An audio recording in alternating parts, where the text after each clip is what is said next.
dadku waxay ugu yeeraan taksiilaha taajirka waxaan ahay ninka kaliya ee Soomaaliyeed oo ku taksileeya gaariga la yiraahdo Rolls Royce Ghost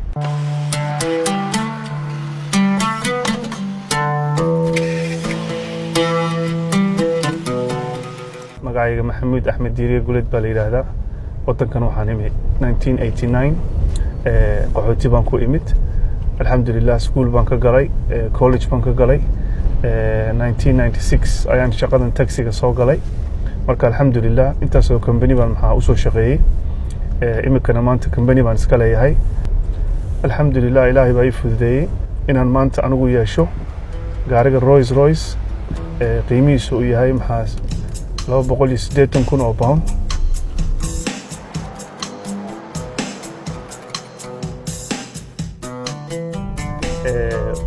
customer waxay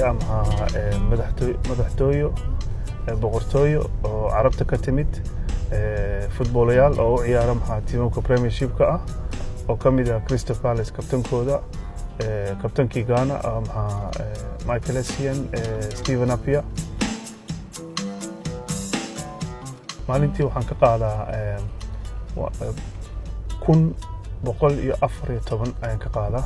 12 saacadood airport-kana waxaan ku tagnaa 200 oo gini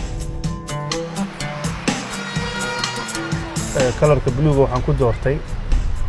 Rolls Royce baan u tagay Manchester marka waxaan ku yiri calanka Soomaaliyeed baan u geeyay gaari waxaan u baahanahay calanka Soomaaliyeed oo kale oo eg markaas kan gaarigan baa la soo saaray gaarigan bluega sidii waan ku doortay يعني وأكون فانا إن قف Soomaali ahay success كيجون هو Soomaalinimo إلهي بمحله يوالدكي soo dhalay iyo wadankan ka imid marka